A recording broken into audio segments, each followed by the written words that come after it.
और सब भूल गए हरफ़े सदाकत लिखना, और सब भूल गए हरफ़े सदाकत लिखना, रह गया काम हमारा ही बगावत लिखना। सलाम, नमस्ते, सत श्री अकाल। मैं हूँ आपके साथ हर्षिता मिश्रा और आप देख रहे हैं टाइम्स मेल। इस वक्त पूरी दुनिया में फ़लस्तीन के 21,000 से ज़्यादा लोगों के कत्लेआम की बात हो रही है।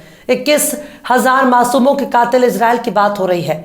गजा में हमास से लड़ने के नाम पर फ़लस्तीनियों को मारने वाला इजराइल और उसकी भाड़े की सेना कितने बड़े चोर हैं, इस बात को बताने की ज़रूरत नहीं है।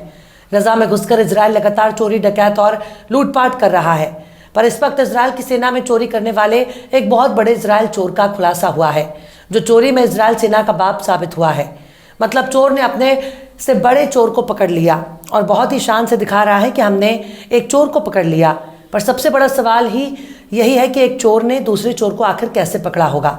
गजा से गधे चुराने वाली इजरायली सेना को बिल्कुल भी अंदाज़ा नहीं था उससे भी बड़ा कोई चोर उनके हाथ चढ़ जाएगा। दरअसल गधा चोर इजराइल की सेना को एक चोर ने बहुत ही भारी चूना लगाया है, जिसके बाद इजराइल को अब जाकर उस चोर का पता चला है।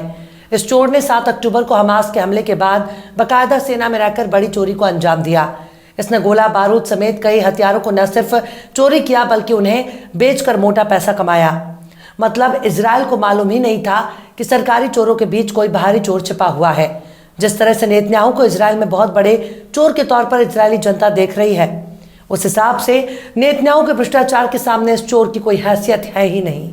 पर इतना समझ लीजिए कि ये चोर कोई मामूली चोर नहीं था कि नेतन्याहू के बगल में खड़े होकर फोटो भी खिंचाता है और फिर बड़ी बड़ी चोरी को अंजाम भी देता है। हमास के 7 अक्टूबर के हमले के बाद अफरा तफरी के माहौल का फायदा उठाकर इजरायली सेना के मिलिट्री ऑपरेशन में शामिल हो जाता है और सेना के हथियारों को चुराने लगता है। जंग में साजो सामान और खुफिया कम्युनिकेशन डिवाइस को चुरा लेता है। बाकायदा इजरायली सेना को मूर्ख बनाकर गजा में लड़ने पहुंच जाता है। यहाँ तक कि जंग के मैदान में सैनिकों से मुलाकात के दौरान वो प्रधानमंत्री बेंजामिन नेतन्याहू के बगल में खड़े होकर तस्वीर भी खिंचाता है। ये इतना शातिर चोर होता है कि 7 अक्टूबर को दक्षिणी इजराइल पहुंच जाता है और खुद को एलाइट काउंटर टेररिज्म यूनिट का लड़ाकू सैनिक बताता है। खुद को बम विशेषज्ञ और आंतरिक सुरक्षा सेवा के सदस्य के रूप में पेश करता है। इजरायली सेना भी इस पर यकीन कर लेती है। इस चोर ने इजरायली सेना के वॉकी टॉकी, हथियार, मैगजीन समेत कई सामान को चुराता है। मतलब चोर ने चोर को लूट लिया, जिसके बाद चोरों की सबसे बड़ी बिरादरी के चोरों ने इस चोर को गिरफ्तार कर लिया। आखिर कैसे चोर ने चोर से चुराए हथियार, बताएंगे आपको और भी बहुत कुछ। लेकिन आप अगर हमारे चैनल पर नए हैं और पहली बार हमारी वीडियो को देख रहे हैं तो आप हमारे चैनल टाइम्स मेल को सब्सक्राइब कर लें, वीडियो को लाइक कर दें और बेल आइकन का नोटिफिकेशन बटन भी प्रेस कर दें ताकि बिना देरी हमारी हर खबर आपको मिलती रहे। लौटते हैं आप खबर की तरफ। इस वक्त इजरायली सेना को उनसे बड़े एक चोर का पता चला है। इजराइल के एक ऐसे अनजान शख्स को गिरफ्तार किया जिसने इजरायली सैनिक बनकर हमास के खिलाफ 2 महीनों तक युद्ध लड़ा, लेकिन उसने हमास के खिलाफ जंग लड़ी है या फिर हमास की मदद की है, इस बारे में इजरायली मीडिया भी कायदे से कुछ नहीं कह सकती। पर इस शख्स का नाम रोई यफ्राच बताया जा रहा है। रोई पर इजरायली सेना की वर्दी पहनकर जंग लड़ने और हथियारों की चोरी का इल्जाम लगा है। फिलहाल इसे पुलिस ने गिरफ्तार किया है। पर इजरायली सेना ने बड़ा चोर कौन हो सकता है जो लगातार फ़लस्तीनियों के घरों में चोरी, डकैती और लूटपाट को अंजाम दे रहा है। सेना में चोरी करने वाले चोर जिसका नाम रोई बताया जा रहा है, उसने कभी भी सेना में काम नहीं किया, मगर 7 अक्टूबर के जंग के बाद उसने इजरायली सेना के एक यूनिट में घुसकर वर्दी चुराता है और बाकायदा वर्दी पहनकर हमास से जंग लड़ने भी गजा में पहुंच जाता है। इजरायली मीडिया भी इस चोर की बहुत इज्जत कर रही है। इजरायली मीडिया दावा कर रही है कि इस चोर ने गजा पहुंचकर 2 महीने तक हमास के लड़ाकों से लोहा लिया। मतलब इजराइल में जो चोर पकड़ा गया वो बहुत बड़ा देशभक्त था। मतलब सोच सोच कर हंसी आ रही है कि एक चोर इतना बड़ा राष्ट्रवादी और देशभक्त था कि हमास से जंग भी लड़ता है। इजरायली मीडिया बस इस चोर को कहीं ईश्वर का नया अवतार घोषित ना कर दे, पर चोर तो चोर ही होता है। इस चोर को बीते महीने की 17 दिसंबर को गिरफ्तार कर लिया गया। 35 साल के रोई पर सेना के लिबास में जंग लड़ने और हथियार चोरी करने का इल्जाम है। रोई के खिलाफ बाकायदा एक मुकदमा भी दायर किया गया, जिसके मुताबिक रोई पर इल्जाम है कि उसने 7 अक्टूबर के हमास के हमलों के बाद अफरा तफरी का फायदा उठाकर सेना के भेष में जंग में शामिल हो गया। इस दौरान उसने हथियार, युद्ध सामग्री समेत कई सेंसिटिव कम्युनिकेशन इक्विपमेंट्स की चोरी कर ली। हमास के जंग के दौरान उसने गजा में कई बार देखा गया। इजरायली मीडिया के मुताबिक उसने प्रधानमंत्री बेंजामिन नेतन्याहू के साथ भी देखा गया। दरअसल पीएम नेतन्याहू जब युद्ध की स्थिति का जायजा लेने गजा गए थे तो उन्होंने अपने सैनिकों से मुलाकात की थी। इस दौरान उन्होंने इजरायली सेना के साथ फोटो भी खिंचाई थी। इस तस्वीर में इजरायली वर्दी में रोई भी शामिल था।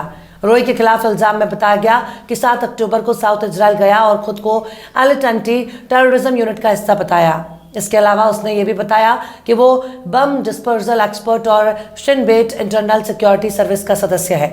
17 दिसंबर को पुलिस ने रोई को गिरफ्तार कर लिया था। उसके कब्जे से भारी मात्रा में हथियार, ग्रेनेड, मैगजीन, वॉकी टॉकी, एक ड्रोन, सैनिकी वर्दी समेत कई इक्विपमेंट बरामद किए गए। यानी सदियां गुजर गई, कई नबियों और पैगंबरों का दौर गुजर गया, पर चोरी की इनकी आदत नहीं बदली।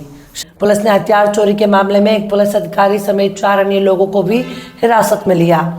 रोई के वकील इटन सबाग ने बताया कि रोई एक चिकित्सक के रूप में मदद करने के लिए साउथ गया था। 2 महीने से अधिक समय तक इजराइल की रक्षा के लिए हमास के खिलाफ बहादुरी से जंग लड़ी। हमास और इजराइल के बीच जंग के अब 3 महीने होने वाले हैं।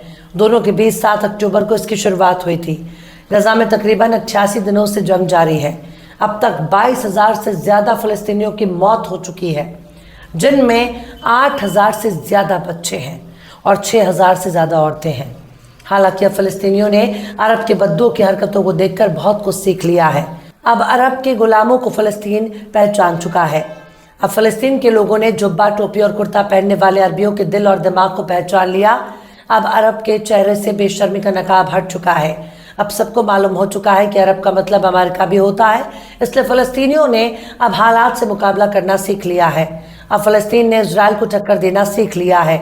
अब फ़लस्तीन लड़ा के इजराइल के हालात ख़राब कर चुके हैं और इस बात का खुलासा भी होने लगा कि 7 अक्टूबर को हमास के हमले के बाद इजराइल अपने सोचने समझने की ताकत खो चुका था। इसी का फ़ायदा उठाकर चोर ने सीना में घुसपैठ कर ली और अब पकड़ा है। खैर, चोर चोर मुसर्रे भाई हैं। दोनों को एक दूसरे के साथ काम करने का मौका मिला है। बहरहाल चलते चलते आखिर में बशीर बद्र ने भी क्या खूब फरमाया है, मैं बोलता हूँ तो इल्ज़ाम है बगावत का, मैं बोलता हूँ तो इल्ज़ाम है बगावत का, मैं चुप रहूँ तो बड़ी बेबसी सी होती है।